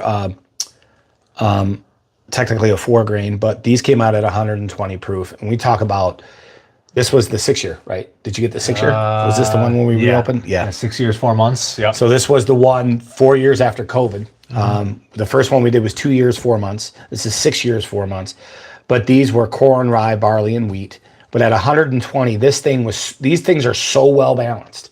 from They the really heat are. and the flavor Yeah, and I enjoy everything. that one a lot. I don't go to it a ton because I know I'm not going to be able to get another one. Yeah, these are the unicorns, ladies and gentlemen. So if you come across a shutdown, they're out there. People sell them on Etsy. And, Can I buy the corks? huh? Can I buy those corks from you guys straight up? Like those that you can Oh, crack the a 10 year? windshield with one of those. You can Those knock things your are friend out. He's acting up. Just hit him with the It's cork. like a solid metal cork. That is Those are sweet. substantial. Those are sweet. Homegrown rye on the cask strength or its own separate label. Homegrown rye has both, right? I mean, Homegrown single rye barrel has its picks. own label at 94 proof. It has its single barrel label at 116. We do our butcher's cut and our rye whiskey. Our butcher's cut is 100. With the standard distro bottle, our single barrel butchers are 116, and the same goes for the rye. They are 94 as a distro bottle, and then they are 116 as a single barrel. My favorite DCD bottle I own, and I haven't done a great job preserving this one, but this was the BB's Liquor. The single barrel they did. Their single barrel that they It was did. a 4-year, 9 Yeah. month. At that point, it was the oldest rye we put out there. Yeah, this thing is awesome. Yeah. And I've been steadily killing it. You know, he's only got about 6 bottles left. I should go swing up You there. need, I- if you love it, you need to get another I need to go get another one. Frankie, if you're watching, I mean to stop by more often. I just don't get out that way He's super got like often. 6 left, and they're on full display. So good though. So- It was really good. That was an excellent. That would a honey barrel, not like honey finish, but that was just one Really of the good. best It had barrels. One of the most robust ryes I've ever had, and It was really good. JP's one of JP's favorites too. I believe it. All right, we got one more here. All right, let's do it. Was It's that our, the it's our toasted barrel? toasted series. Okay, so this is. Nope, we're doing. I got it here. This one. That's just for pictures and fun Oh, stuff. okay, so this is single barrel for Harper Liquorland. Yep. So that's actually just right around the corner from here. Harper's one of my regular haunts, but Sammy, if you're out there, hello, Sammy. happy birthday. Oh yeah, Yeah, it's his birthday That's- today. that's Happy his birthday birthday. today, that's He's right. turning 29 for like the 8th time or something. right, exactly. It's 116 proof toasted barrel, finished in toasted oak barrels. Yep. This is a batch 1. Okay, tasting notes. Should I read the tasting Yeah, notes? I mean, tasting notes are our perception as the distillery, what we get out of the notes, but they'll be different for everybody. Subjective. Subjective. Yes. So it says barrel opens with sweet notes of vanilla and soft toffee, followed by subtle hints of smoky marshmallow and orange preserves. A finish of molasses and black pepper rounds out the profile with depth and warmth. It's also one of my favorites. Yeah. So our toasted barrels, people get it confused. And Jamie, if you're still out there, we released our full toasted series 4 years ago from the distillery. Remember, we did a maple. I remember. Oh yeah. We did a maple, an apple, Applewood and a cherry wood. It's Yes. been 4 years. Yep. So I know. It seems quick, doesn't it? Yeah. Makes me feel old. So we take the original Butcher's Cut bourbon, and it's white oak, char 4 barrel, ages in there first. Then we take a brand new white oak barrel, and we toast this with Michigan cherry wood. Okay. So we have the cherry wood under the fire. We toast it. Now, a char is the color of this black. That's what a char inside the barrel. Yeah. A toasted is the color of Trevor's bar. So you don't fully burn the inside of the barrel. You just toast it like that perfect piece of toast. Yeah. Right? But that cherry wood, I don't know the science of this, but I get cherry on this like crazy, but you get cherry flavor from the burning of the wood into the oak. So then that original butcher comes out of its original barrel, goes into the toasted barrel for about 6 months. And you got to watch it. You can lose a barrel. Really? They can get over toasty. There's the science. Where it just right? gets like too oaky and too Well, toasted. Yeah, and it just almost like too much wood influence. almost like fermenty. Like if you can lose it, but some people like that. Some people. I am not some Yeah, I people. was about to say they still. If they lose a barrel, will they still? Oh yeah, Is that called something? yeah. Travelers. Oh, okay. Just kidding. I have not actually tried Travelers, but I have sorry. heard the reason I haven't bought it is because I have heard terrible things from absolutely every. I've not had one person. I saw one I'm a comment. comedian. I think I gotta stop, but it's just a joke. It's a No, running somebody joke. somebody on Reddit was like, "You guys need to understand, it was only ever meant to be a $30 bottle." I'm like, just because it's cheap doesn't mean it shouldn't be decent. Like, I've only it's ever my heard- money, damn it. Like I mean, drink what you want, Right. and if that's what you like, hey, more power to you. I'm sure there will be a plentiful supply for you. But when that came out, people were like, you know, I was seeing YouTube influencers that are like, "Oh my God, is this readily available? The bottle of the year from Buffalo Trace?" And I'm like, "There's no way. There's absolutely no way." And I just did more research, and I was like, "I'm gonna buy it." And no, I'm gonna go home and look at it. And everything I saw online, and I talked to buddies that bought it. They're like, don't waste your money. Like, if you want some, you can have the rest of mine for free. That says everything that I need to know. If someone's ready to give you a bottle because they don't want it anymore. I actually had someone offer me in a cremated barrel in a mausoleum. Actually, what's that? Ash. We aged the whiskey in a cremated barrel. Oh, Just ash. Yeah. Just throw in ash. I mean, there's some people that, you know what, if I ever get a bottle that has like sediment in it, I usually get super excited. I'm like, that's flavor is what that is.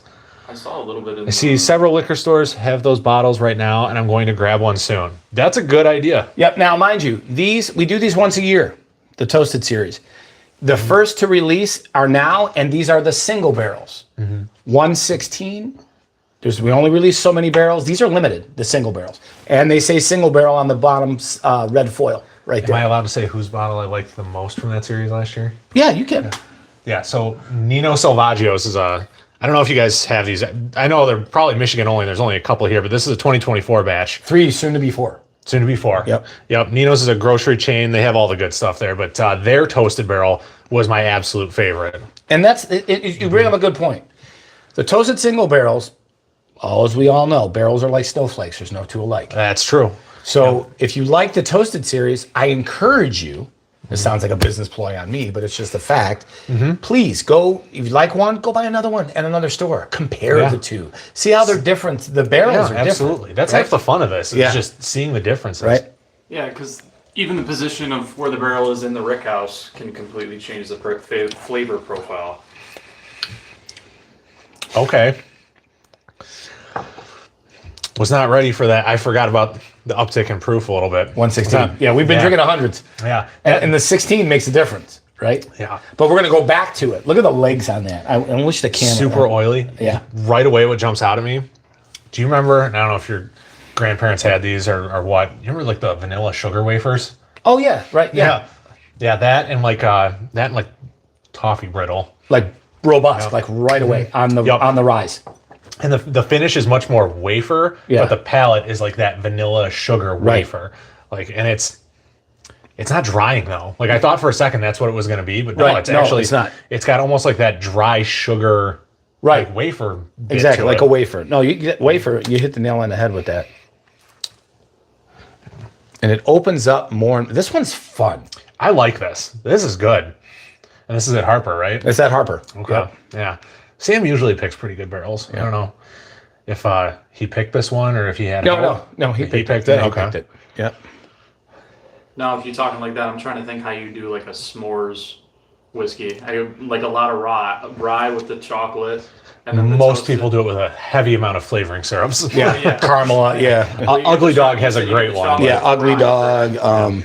But that's not, and it's 70 proof, and that's not, for me, that's not. Now, if you can find me a 115 proof bottle that tastes like s'mores out of the bottle, and there's no BS thrown in, right? I am in. I agree. But I don't want 70 proof where it's like, oh, by the way, there's 80 grams of sugar in this because it's all like flavor. Like, did you know?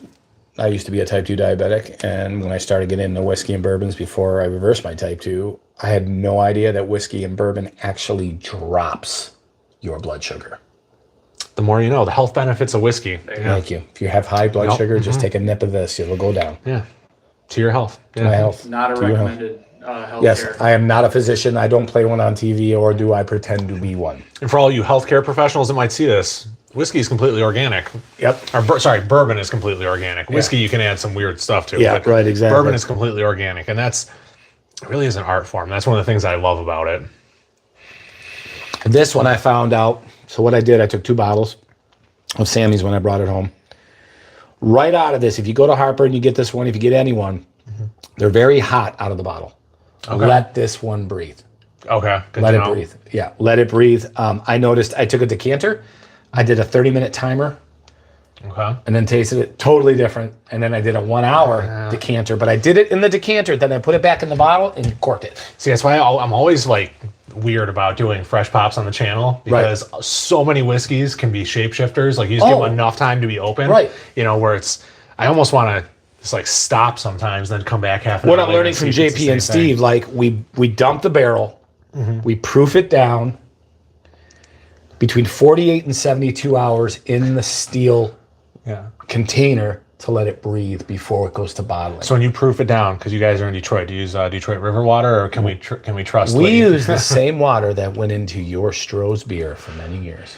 No, we have an osmosis system. Okay. So we pretty much match the pH level of the limestone water that comes out of Kentucky. It's not limestone water, but it's matching the pH. You know what? And that whole thing is a marketing gimmick anyways, because if you think for a second anybody in Kentucky is pulling water straight out of the ground right now in 202025, you're kidding yourselves. Everybody's got a filter, and there's a lot of marketing stuff out there. There is. Because we know how expensive it is to have a warehouse full of whiskey barrels. I can't even imagine if you were to put them on boats and put them in the ocean, how expensive that is. I'm just saying. You know what? Or like, what's I'm that? just saying. Didn't somebody load them up on like long haul trucks and they drive them all around the country? Yeah. There's a brand that, like, you know what? Gimmicks are, you know, I'm going to throw a particular gimmick under the bus because I just have lost all faith in the brand, is Blackened. Where it's Metallica. If Lars Ulrich is hearing this, he's gonna sue me. Well, he went after Spotify. He's gonna go after you. That's fine. I don't have that much to take anyways. But their whole thing is like sonic aging. I think Copper and Kings do sound? it too. Really? Yeah, where they use sound waves to try and like push the that. whiskey in and out more and more. It's not bad, the whiskey itself. Right. But it's like a $35-$40 bottle. And the first release they did, like they blended it with a lot of like high age Willet. Right. And that was okay. But then they did like the Wes Henderson bottles, and then they did the Rabbit Hole bottles, and you're charging like $150, $160 for these releases, and it's just not. Wow. You know, and it's like 4 and 6-year-old whiskeys. I'm dating myself. So right after high school, I got a job as a Miller Brewing Company out of Milwaukee. I got a job as a Miller marketing rep, and I got to learn about the product. And this wasn't a gimmick. So, remember MGD? Yeah. Cold filtered. Okay. So they had 36-inch round, complete solid porcelain filters from here to about 20 feet in length. They would drive the beer through that filter with air pressure at 34 degrees. So it would filter. It was cold filtered, and it was the straight up deal. And that was no gimmick when they would say it was cold filtered. And I don't know what it did scientifically. Well, that's something I wanted to ask JP about that, or any other brewer what that did. But it's kind of like, I guess, Tennessee whiskey, the charcoal with Jack Daniels. The Lincoln County process. Yeah, the Lincoln County process. If you guys can let me know, waiting for the aged in outer space bottles. Somebody's doing that. Someone is doing the outer space aging. There's like a Star Trek bottle. It's really? like $260, $270. Yeah. Because there's only like 350 bottles. Could you imagine on re-entry if that thing went up, how bright blue that thing would be? Oh, that'd be great. Oh my God. The liquor burns pretty blue, ladies and gentlemen. Yeah, no, it's. So what are you thinking on this? I mean, is it opening up more and more for you, or what? Oh, it's delicious. I just keep. Anything that's sealed from oxygen, as soon as it hits air, Oh yeah. oxidation begins. Oh, yeah. It's very common with perfumes and Oh colognes. yeah. If they're not smelling right initially, you take a spray or two and you set it on a shelf for 3 months. Yeah. It'll smell totally different. Oh yeah. I believe that. And bourbon and whiskey does that too, especially when it comes to breathing it and letting it air. That's like bottles get down to about like the last 2 inches or so. I'm like, it's time to start killing it because this is gonna get gross it gets real funky. fast. It gets funky. Yeah. No, I like this. I think this is pretty in line with the tasting notes. That I can't shake that that dusty vanilla wafer. And that's not a bad thing. That's delicious. That is that and like just a faint amount of oak, but not in the bad way. It's not like popsicle sticky or anything. That's well done. These toasts are getting a very good reputation for themselves in the industry. I believe it. Toasts are a very particular thing. You either like them or you don't. Like, see, I don't like going back to from what I've learned from my master distiller and my head distiller and what I've researched and what I've read about. So 0 to 4 years is when bourbons get their color. Okay. And their faint traditional notes of vanilla, toffee, and caramel. 4 to 6 is when they start doing that robust, richer dark color. I mean, it's constantly getting color, right? Yeah. But then it's getting its harder notes of those three, vanilla, toffee, and caramel, but then starting to get its individual notes that people catch on their own, right? Yeah. Like you said, like wafer and stuff like that. I was told, and what I've read and what JP's told me, and what I've talked to other master distillers, the sweet spot for barrels is between 8 and 11.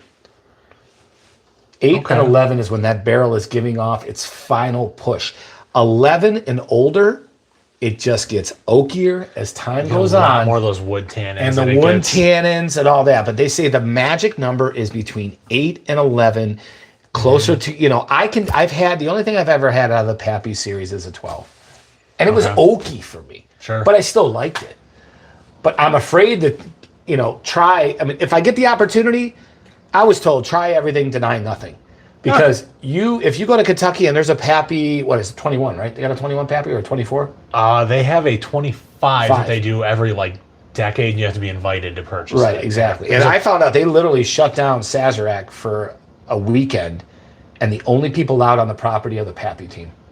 That's it. I could see and that. some of the master distillers from Sazerac. Yeah. That's it. Everybody else has to get off the property. That stuff's like Fort Knox at that point. Well, you saw, what is that, Pappy Gate or whatever? Yeah. Or, Yeah. The guys that were stealing the barrels and just rolling them out. And, Right. Yeah. But anything old, I just, on my palate, and, if you got the opportunity and you're in Kentucky or you're somewhere and they have a Pappy 24 and a pour is $250, do it.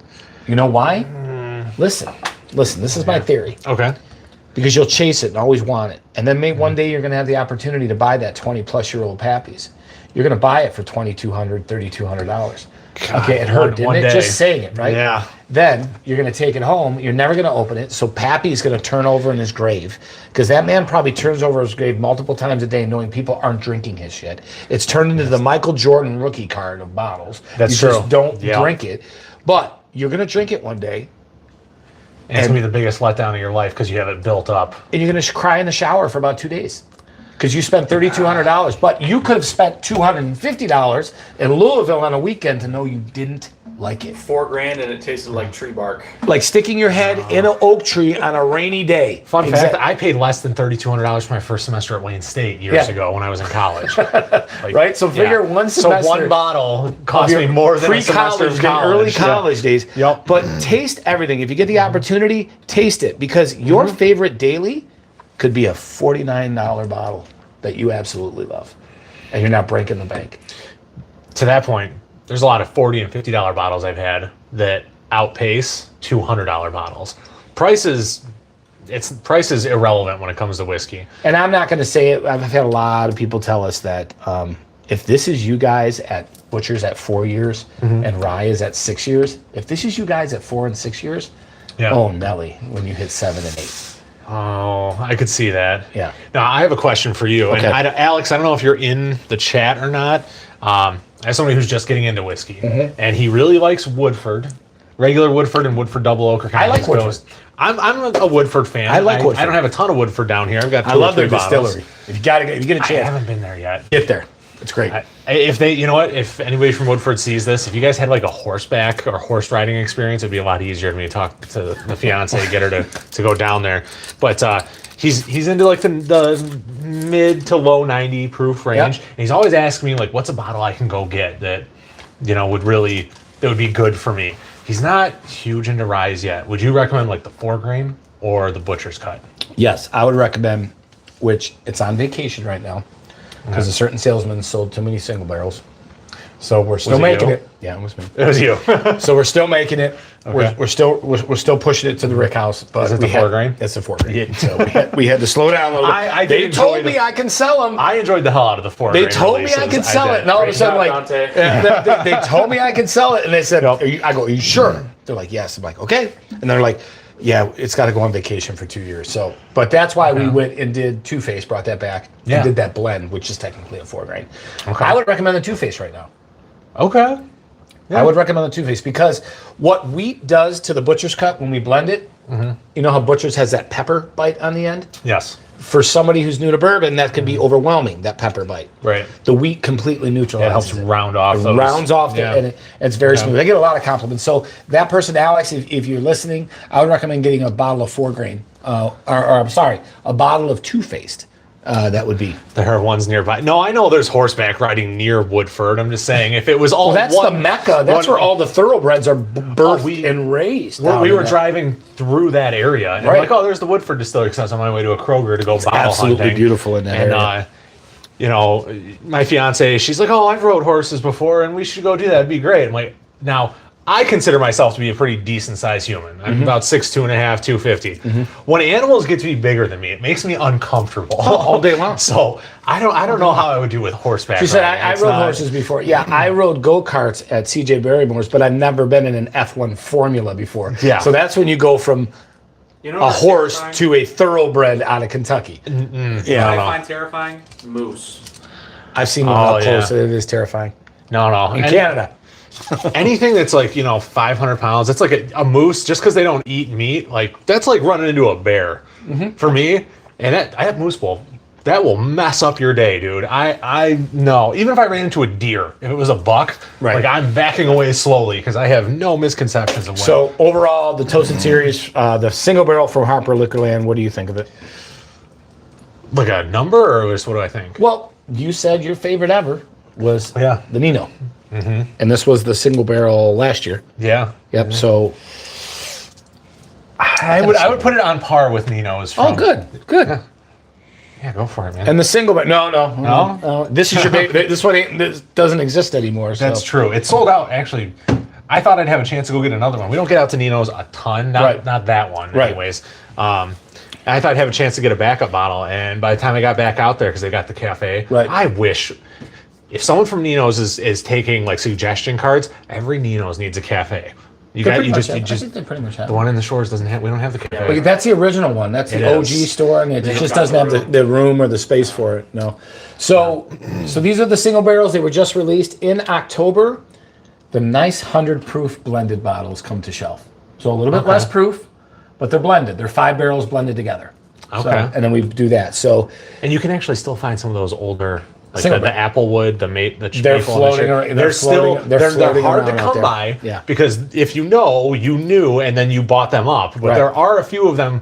I did go to an especially dirty party store not that long ago, and I saw one of them sitting on the shelf. Yeah, just But let that thing off. oh yeah, no, that's the more dust, the more flavor. That's how it works. I got a couple of bottles of Wild Turkey from the early 2000s that are. Oh, yeah. That's how I found 2 bottles of C923, Elijah Craig's. had I was a at a couple. Shell gas station doing a tasting. I think you texted me that day, and you're like, "Hey, dude, I I'm just standing found there. I'm these." standing there. I'm standing there. Just huh? Is that the one you gave me?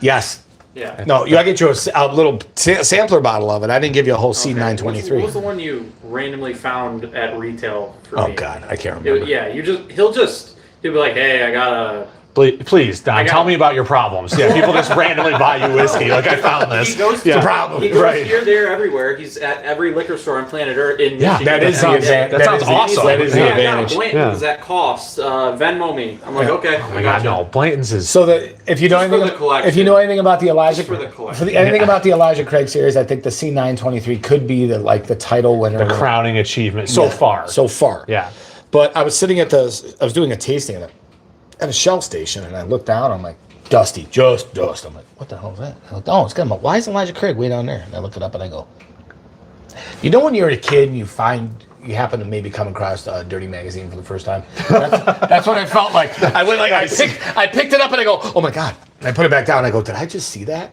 Did I just see? Don't tell me that's Just a C923. push it back down there and just wait. It's C923. Yeah. I'm like, oh my God, that's a C923. Oh, yeah. I grab the other one.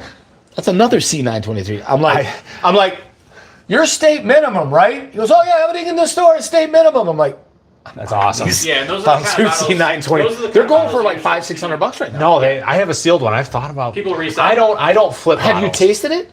Yeah. Oh, okay. I was I'm going to not say, open well, you have a bottles. No, sealed it's one. Good. Yeah, I Yeah, have a backup that's sealed, but Incredible. I don't. That flip bottles. Elijah Craig is absolutely incredible. Whatever I could get for flipping that bottle, it is worth more to be able to have it here To drink when it. I can go and pull it when I want. You, sir, will not And- make Pappy Van Winkle roll over in his grave. No, if somebody gave me a Pappy Van Winkle, like any store owner, Sam, if you get a Van Winkle product, if you sell that to me at retail, dude, I'm breaking the seal. I'm pouring it with you. We're both having a drink right There it there, is. and it's not getting flipped. And the only time I've ever actually sold bottles is literally just, hey, I found this. Just give me the money that I paid for it. Right. You want to flip me a $5 for gas because it was way out yonder? Like that's cool too. Right. But I mean, I went to a store years ago and I found the Jack Daniels like unaged rye. Just Okay. it looks like straight up moonshine. Right. It was their first rye in like 60, 70 years. Right. And I bought all 4 they had on the shelf. One Right. went to a coworker's husband. Right. The other one went to another coworker's husband. I kept one. Right. But it was like, yeah, well, what did you pay for them?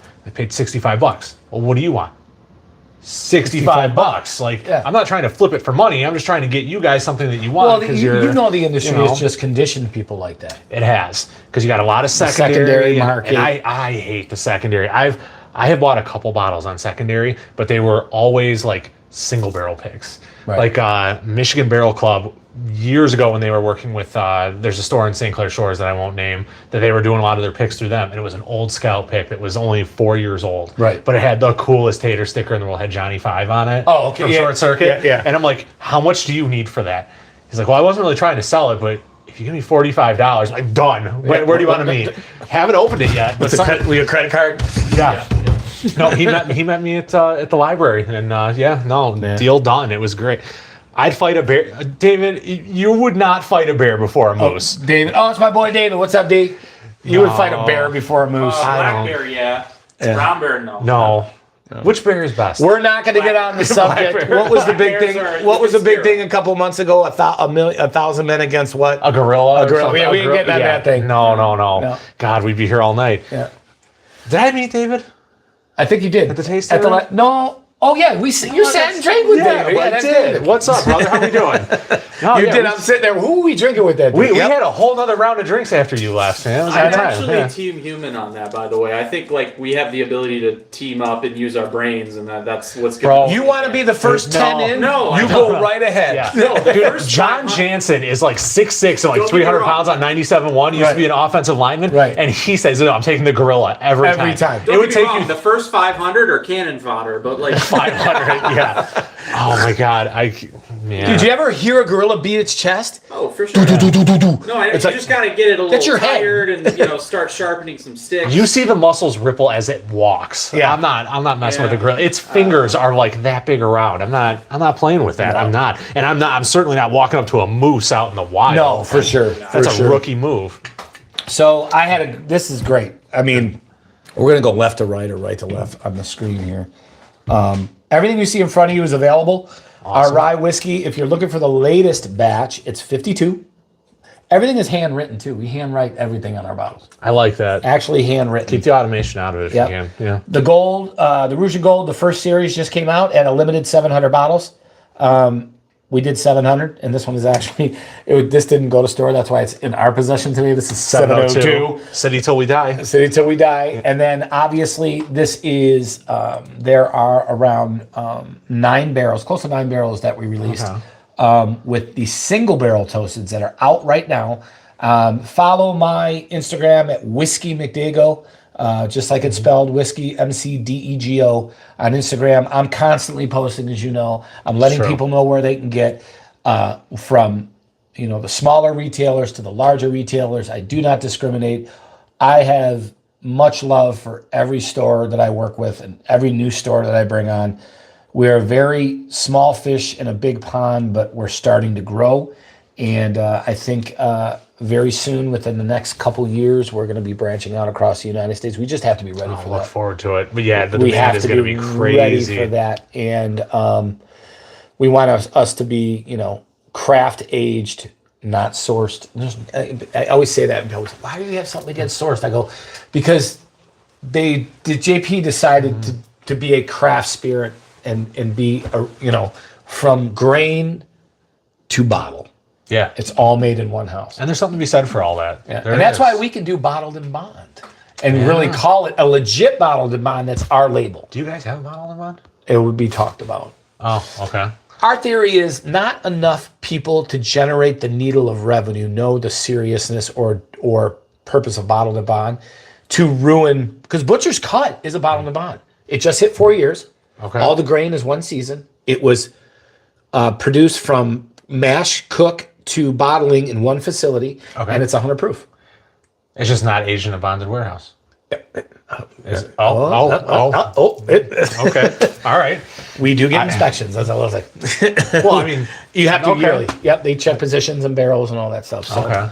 God, yeah, but that we could fill a whole other podcast on right, like for the sure. taxes and everything you guys got to pay for all Oh that man, stuff. yeah, that's a whole. I don't even know. I don't want to know any of that. No, no. it's Logistics major here, man. it's some guy went on they posted a video about like Old Forester where they were talking about how they pay almost $1 billion a day or something in taxes. Yeah. Like, that's not exactly, Exactly true, but- I'm sure they pay a ton. Like some of those legacy distillers Oh, that have for like sure. the million barrels aging and all that. Like There's so it's many insane. government incentives and things that they do to mitigate tax. There's a lot of loopholes. Oh yeah, anytime they need something to pay for, let's go ahead and tax tobacco and whiskey because reasons, and because those are the two biggest vices that Americans participate in. So I guess the last couple minutes here. Got any questions? I had a great time, Trevor. This is fun. I like doing this. Yeah, I'm glad to have you here. You and Dom, this is awesome. Yeah. When are you guys going to do like a cognac and honey finish? We That did would cognacs for our club. We did some cognac finishes for the club. They did well. Okay. Cognac's hot right now. From what the stores are telling me and what guys like yourself and reviewers are telling me, Cognac's hot right now. Over the horizon, you never know. But remember, we did a cognac for the club and it did well. So we know there's a want for it in a way. But do we invest the big money and push it out there? See, I like cognac finished whiskeys. Cognac itself is a sugar liquor and it's for children. I don't drink that. That and rum. Yeah. I'm not a fan. Yeah. Yeah. I got the Admiral's right? I like their rum. The captain's goofy cousin, Admiral Nelson. He and we got into it a few years back and I just never recovered from it. Rum can make you do things you wish. Well, there's a reason why that people never do shots of rum, and it's a good reason. And I say a few years ago. God, it was probably 15, almost 20 years ago now. Right. But yeah, I did not know of Admiral Nelson until I. Oh, the Admiral? I did not know. Yeah, the Admiral Nelson. I He's, did not know. Yeah. I walked into the frat, and my buddy was like, I was like, "You got anything?" He's like, "I got Admiral Nelson." I'm like, "What is that?" He goes, Worst question you could have ever asked. What is that? You found out the hard way. Someone He goes, told "It's you his that it cousin." was wonderful, and they were lying to you. "It's his cousin, and he happens to come in plastic and Right. not glass." Right. So Yeah, if something comes in plastic, unless it's like a 175, Right. just back away slowly. That's my opinion. So yeah, the rye whiskey, batch 52, 6 years. The Rouge and Gold, the new release using a blend of our new bloody corn, our bloody bourbon, which is made with heirloom Michigan red corn, and then our annual toasted barrel series, So which good. is doing really well. All available, and like I said with Trevor, and he'll agree with me. We can only sit here and tell you what we taste, right, and what we feel about something. We can only suggest, and that's the thing, it's suggestions. So if you're looking for something new, you can always go by what's moving, follow the trends. That's great. But taste everything. And I'm not talking having a full glass. Just have nips here and there of things you like. I've never been, real quick, I've never been a Makers person. I just never had the palate for Makers. And I you ever went up to Vinny's in Port Huron? North of Port Huron? You've heard of it. I've Nice heard little of them, store. but I've never been. I went in there, and he loves our brand. He sells it as much as he can. It does well up there.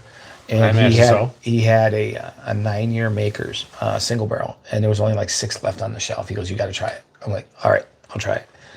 I go, "I don't like Makers, so just give me a little bit." I had it, and mind you, I never liked Makers. I never had the palate for it. It never really struck any accord with me. As soon as that touched my tongue, I was like, I go, I hate need you. some. I hate you, Vinny. I hate you. I hate you that I want to give you the business, but I've never bought a Makers bottle, and this thing is phenomenal. And there are some that go against the grain of their reputation. Yeah. Yeah. Yep. And I think, did you try the new Heritage Jack? It's sitting right over there on the shelf. you try it? I did. Do you feel it went against their?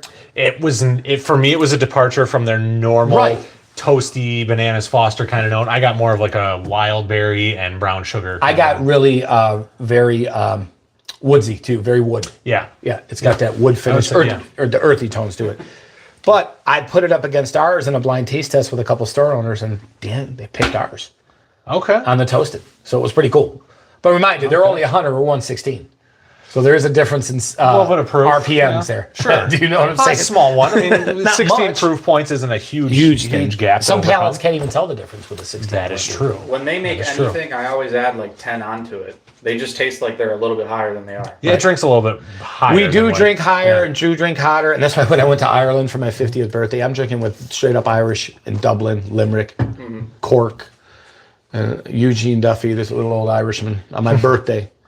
So what do you drink there over there in the U.S. young man? I'm like, oh, bourbon. Oh God, I can't do bourbon. It's too strong. And I goes, what's the highest proof you ever did, young man? I said 138. Jesus Christ. I'm like, that's why you Irish take the drinking title, but you're only drinking 85. 80, yeah, it's 80, 86 to 90. proof. Like it's not. But mind you, they're doing it 12 hours straight. That's fair. Yeah, They're it's doing a it. marathon. It's not a sprint over But there. Yeah. it's all about going back to what I was saying. I just appreciate the people, the respect we get for our brand, and I'm always up for letting people know that it's all about you. It's all about what you like. Never tell anybody. No, don't let anybody tell you what you should be drinking. You should drink what you like and always taste the Yeah. same. 151. 150. What are you? What, getting ready to SoCo? What's wrong with strip you? the paint This off ain't your trailer college. hitch? What are you, dude? No, that was the high school. Like my buddy got a hold of a bottle in high school, and Worst stuff I ever had, not worst, but the highest proof stuff I ever had was back in high school because I grew up in Sterling Heights. Shout out to all my Albanian friends. It was Albanian moonshine. I've heard stories about that stuff, and I lose your sight. You're rolling your Sight, dice. you lose your soul. Yeah, if you don't get That a good stuff cut is of that, hot. they get too much of Listen. the heads or too much of the tails. You're gonna be in for I'm a world Italian, of and hurt. I got hurt on grappa back in the day with the grape skin still in it, right? Is grappa the stuff? That's not what they make in toilets, is it? No, they make it in the barrels, but it's like it is just That's from the prison wine. That's Oh, is that yeah, what do they call that? I don't prison wine. I don't know. No, I thought there was Jamie. You want to look that up, Jamie? is it like I thought grappa was it? I don't know. No, it's but like I think Prosciutto or the something, or- strongest stuff I ever tried was Albanian moonshine. Oh, I believe it. To this day. I've had Asian rice wine that was I don't know how much proof that I don't know. I like soju. You're talking soju? No. This was like out of a jar. Oh, okay. Like smelled like Mason apple jar. apple Jolly Ranchers. Like That just very well could have been made in the toilet. yeah. It smelled like candy, tasted like poor decisions and regret. Right. Like yeah. But any other questions? Everybody still here? No, just a cheers from the Whiskey Shaman. Cheers, buddy. I appreciate you tuning in. Yep.